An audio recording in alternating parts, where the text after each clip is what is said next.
में इस हफ्ते भारी उतार चढ़ाव देखने को मिला। पहले सोमवार यानी कि 3 जून को एग्जिट पोल को देख जोरदार तेजी रही। इस दिन निफ्टी में करीब 3.25% की तेजी देखने को मिली। और फिर मंगलवार का दिन चुनावी नतीजे आए और इसे देख मार्केट में भारी गिरावट भी आई। निफ्टी तकरीबन 6% टूटा। अब बीजेपी की अगुवाई में बन रही एनडीए की गठबंधन की सरकार के आश्वासन से फिर निफ्टी 23,000 पर लौटता दिखाई दिया है। इस पूरे हफ्ते बाजार में एक रोलर कोस्टर राइड देखने को मिली है। ऐसे में निवेशकों के बीच यही सवाल उठ रहा है कि इस साल बाजार में किस तरह का रिटर्न बनेगा।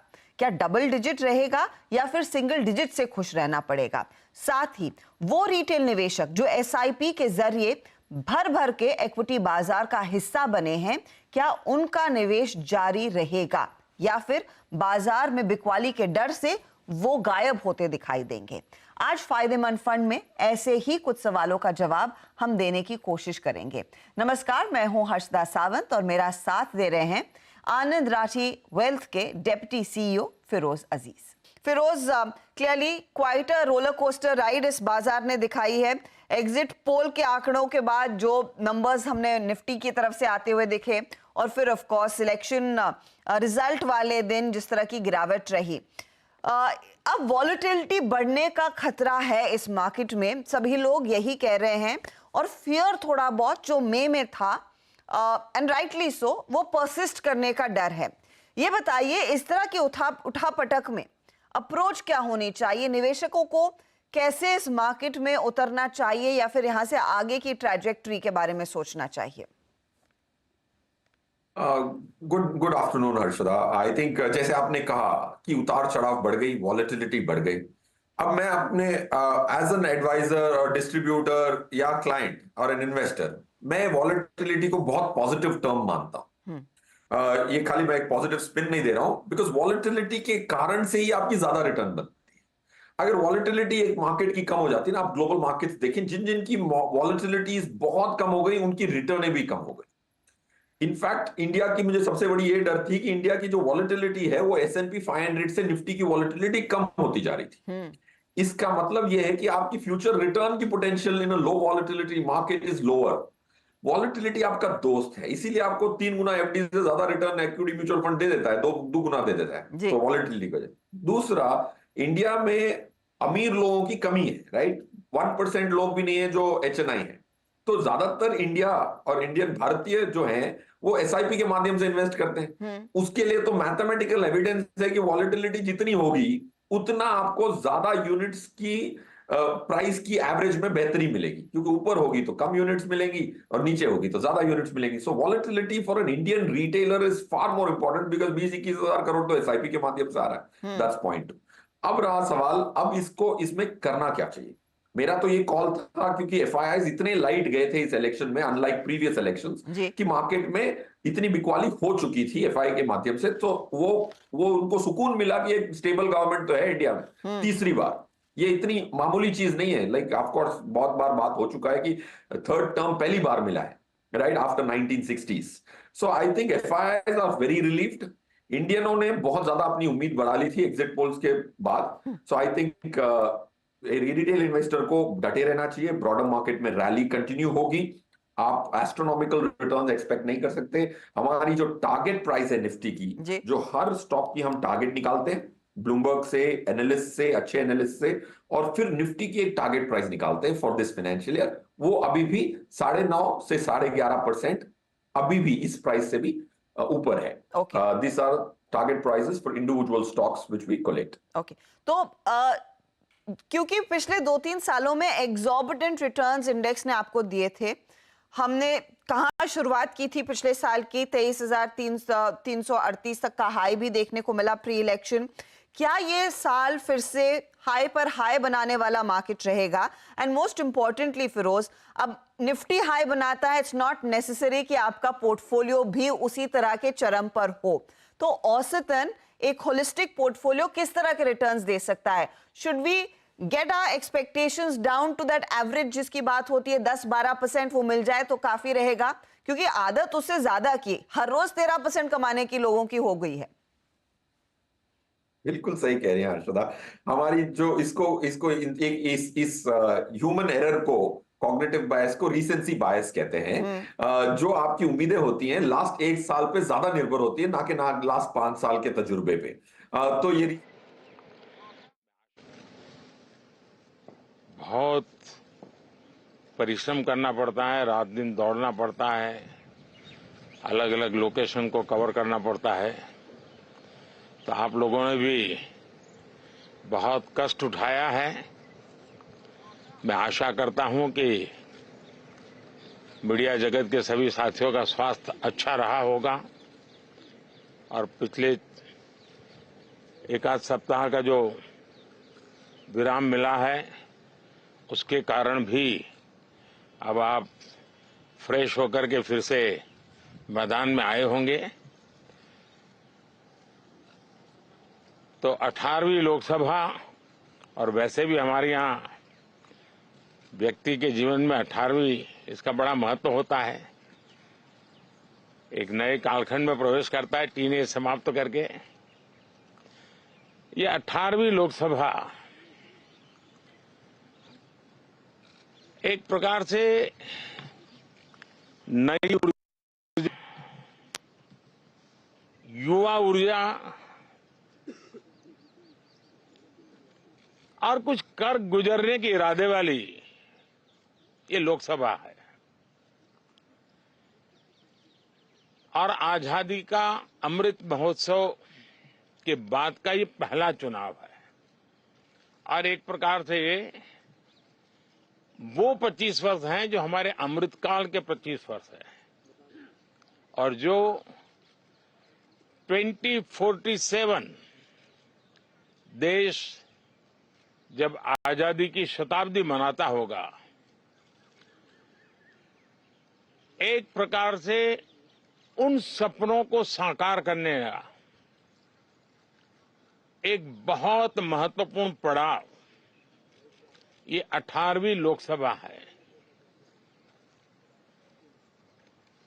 साथियों, एनडीए सरकार को तीसरी बार देश की सेवा करने का देशवासियों ने आदेश दिया है, अवसर दिया है।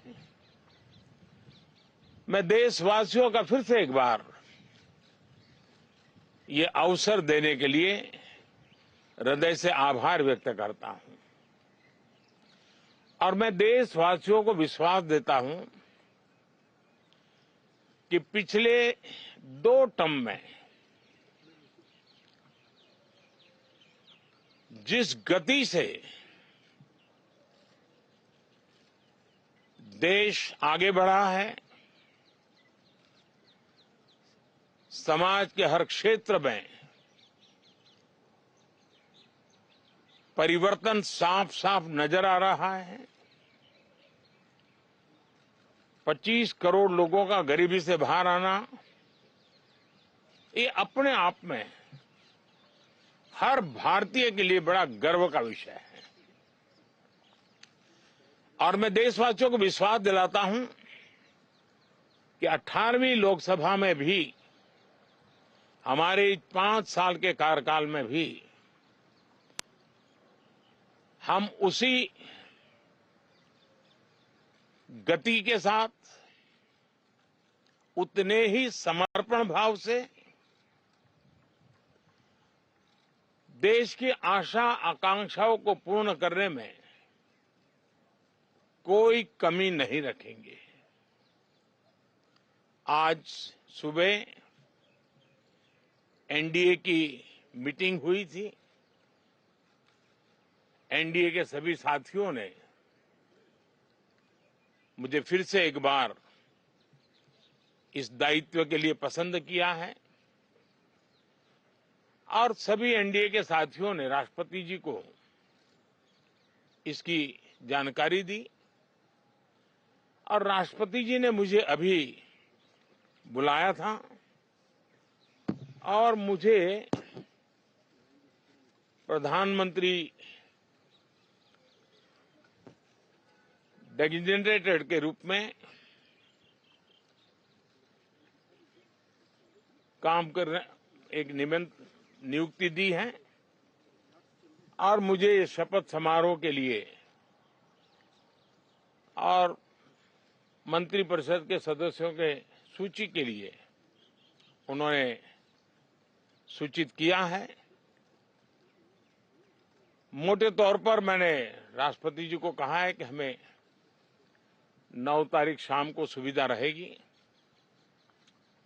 अब बाकी डिटेल तो राष्ट्रपति भवन वर्कआउट करेगा और हम तब तक मंत्रिपरिषद की सूची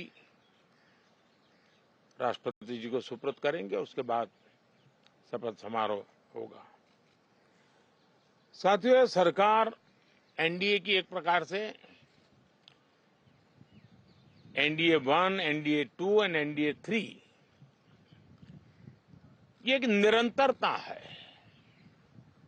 और हमारे संकल्पों को लेकर के, सुशासन के प्रति हमारी प्रतिबद्धता को लेकर के और देश के सामान्य जन के सपनों को पूरा करने के प्रयास के रूप में इस निरंतरता को हम और अधिक ऊर्जा के साथ और अधिक व्यापक विजन के साथ आगे बढ़ाएंगे और समय सीमा में लक्ष्यों को प्राप्त करने का हमारा प्रयास रहेगा। 2014 में मैं बहुत नया था। मुझे अब एक लंबे समय तक इस कार्य का अनुभव मिला है, हमारी टीम को अनुभव मिला है और इसलिए हमारे लिए अब तुरंत ही काम को आगे बढ़ाना बहुत ही सरल रहने वाला है और इस अनुभव का लाभ भी देश की सेवा करने में मिलने वाला है। इन 10 साल के कार्यकाल के दरमियान भारत की वैश्विक जो छवि बनी है, दुनिया के लिए एक विश्व बंधु के रूप में भारत उभरा है, इसका मैक्सिमम एडवांटेज अब शुरू हो रहा है और मुझे पक्का विश्वास है ये 5 वर्ष वैश्विक परिवेश में भी भारत के लिए बहुत उपयोगी होने वाले हैं। दुनिया अनेक संकटों से गुजर रही है, अनेक तनावों से गुजर रही है, अनेक आपदाओं से गुजर रही है। ऐसी विकट परिस्थिति दुनिया ने बहुत लंबे अरसे के बाद देखी है। हर देश इन सारी समस्याओं के बीच अपने आप को बचाए रखना, बढ़ाते रहना, चुनौतियों का डगर डगर पे सामना कर रहा है। हम भारत वाले लोग, हम भारतवासी खुद नसीब हैं कि इतने बड़े संकटों के बावजूद भी हम आज विश्व की सबसे तेज गति से बढ़ने वाली इकोनॉमी के रूप में जाने गए हैं। ग्रोथ के विषय में भी दुनिया में हमारी वाहवाही हो रही है। अब एक स्टेबल गवर्नमेंट मिलने के कारण और परिचित व्यवस्था और नेतृत्व मिलने के कारण दुनिया का भारत के प्रति रुझान, भारत के प्रति उनका आना बहुत तेज गति से होने वाला है और मुझे विश्वास है कि देश के सभी राज्यों को इसका लाभ मिलेगा। देश की युवा पीढ़ी को सबसे ज्यादा लाभ मिलेगा। विकास के नए ऊंचाइयों को छूने में एक वैश्विक भागीदारी का वातावरण आने वाले 5 साल में बनने वाला है। तो इसी संकल्पों और आदर्शों के साथ हम आगे बढ़ेंगे। मैं राष्ट्रपति जी का हृदय से आभार व्यक्त करता हूं कि एक बहुत बड़े महत्वपूर्ण दायित्व के लिए उन्होंने मुझे निमंत्रित किया है। आप सबका भी दोस्तों बहुत बहुत धन्यवाद। Thank you.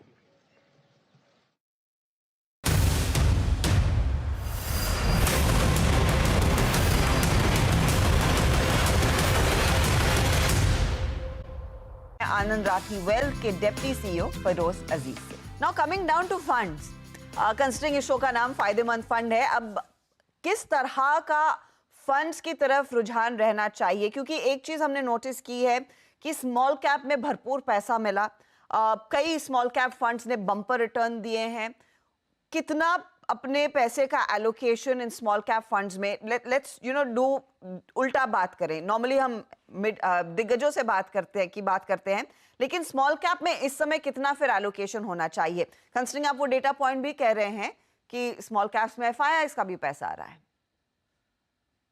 तो मेरे हिसाब से अगर हम ये क्वार्टर में ज्यादातर हमारा मॉडल पोर्टफोलियो पूरी जीरो बेस्ड बजटिंग करके एनालाइज करते हैं, उसमें 2-3 बदलाव हैं। Coming to the more important point, जैसे आपने पूछा कि स्मॉल कैप की एक्सपोजर हमारे करंट मॉडल पोर्टफोलियो में 24% है इंप्लाइड एक्सपोजर, ओके। और मिड कैप में ऑलमोस्ट अबाउट 23% है, तो 52% लार्ज कैप में है, एंड 23 एंड 24 अप्रोक्सीमेटली 50-25-25 मान ले for the ease of simplicity. ये एक्सपोजर हमारे मॉडल पोर्टफोलियो में है। जब तक कि फ्लोज कंटिन्यू करेंगे स्मॉल कैप में, 20% 25% एक इंसान का स्मॉल कैप में होना चाहिए। स्मॉल कैप फंड्स में 2.5 लाख करोड़ है, इंडिया की total house hold savings 800 lakh crore की है, तो 0.3% इंडिया का हाउस होल्ड का पैसा स्मॉल कैप में है, कोई बहुत बड़ी बात है नहीं। So I personally think that fund managers stock select करेंगे ठीक से, तो फंड मैनेजर पे बड़ा निर्भर करता है स्मॉल कैप में। तो उसमें मैं स्कीम्स भी बता सकता हूँ। इन्वेस्ट को स्मॉल कैप जो छोटी सी स्कीम है 3200 की, ताहिर बादशाह उसको पर्सनली मैनेज करते हैं, उसमें आपकी रिस्क सीमित रहेगी, और ये जो बबल स्टॉक्स हैं उससे आप महरूम रह पाएंगे अगर आपने ऐसा फंड अच्छे फंड मैनेजर का खरीदा। And what about the bigger guys, जो आपके पास क्योंकि अब अपॉर्चुनिटी है मल्टी कैप लेने की, if you are sitting on the sidelines कि हमको थोड़ा सा एक्सपोजर इधर भी चाहिए, हैवी वेट्स भी चाहिए, सेफ्टी भी चाहिए, रिटर्न भी चाहिए, यहाँ किस तरह का पैसा बनेगा to begin with? And hardcore जो आपके लार्ज कैप फंड्स होते हैं, योर निफ्टी 50, लाइक आपका आईसीआईसीआई प्रू का Nifty 50 which is done phenomenally well, अब क्या वहां पर वो रन रेट जारी रहेगा, या फिर मेरे का जो लार्ज कैप फंड था which was doing exceptionally well, क्या वो सिलसिला जारी रहेगा इन कंपनियों में, इन फंड्स में रादर? पहले I try to answer the large cap में हमने बड़ी एनालिसिस की, काफी सारे फंड्स हैं। लार्ज कैप में एक फंड मैनेजर बड़ी दिक्कत होती है उसको निफ्टी को बीट करने के लिए, बट एक फंड है जिसको हमने इंक्लूड किया हमारे मॉडल पोर्टफोलियो में, कॉन्ट लार्ज कैप, 1000 करोड़ का फंड है, बट दो काइंड ऑफ एक्टिव मैनेजमेंट जो पॉसिबल है लार्ज कैप में, क्योंकि काउंटर बड़ा लिक्विड काउंटर है, 17-18 स्टॉक है। संदीप टंडन जो सीआईओ फंड मैनेजर सीआईओ भी हैं, को फाउंडर भी हैं, वो इसको बारीकी से देखते हैं। लार्ज कैप में एजिलिटी बहुत इजीली हो सकती है, काउंटर आप आराम से आज बेच के दूसरे दिन वापस भी खरीद सकते हैं, तो ये फंड में निफ्टी को बीट करने की क्षमता है। लोग कहते हैं कि इंडेक्स फंड खरीदिए लार्ज कैप में, क्योंकि वहां बीट नहीं कर पाएगा फंड मैनेजर। संदीप टंडन ने, ये हमारा कॉल था संदीप टंडन पे, जब 15-20 हजार करोड़ की एयूएम थी, अब वो 80,000 करोड़ की एयूएम पे पहुंच गए, कि उनकी जो एजिलिटी है, उन्होंने 26% से लास्ट ईयर निफ्टी को बीट किया अपने लार्ज कैप फंड में। सो वो हमारी मॉडल पोर्टफोलियो में है, that's will be one recommendation on the large cap side. And multi cap आपने बिल्कुल सही फरमाया, बिकॉज मल्टी कैप सबको एक्सपोजर देता है, मिनिमम 25% तो सब में होता है। तो मल्टी कैप में कोटक मल्टी कैप जो है वो बहुत अच्छा फंड है, ये थोड़ी ऑफ बीट रिकमेंडेशन है, लास्ट ईयर हमारे मॉडल पोर्टफोलियो में आया था। आई थिंक उसकी जो अल्फा देखेंगे आप सरप्राइज हो जाएंगे जब से हमने रेकमेंड किया। बहुत छोटा fund, not so popular, but Kotak multi cap जैसे आपने कहा category is very very good. Harshada, okay, Firoz एक और सवाल मैं आपसे पूछना चाहूंगी।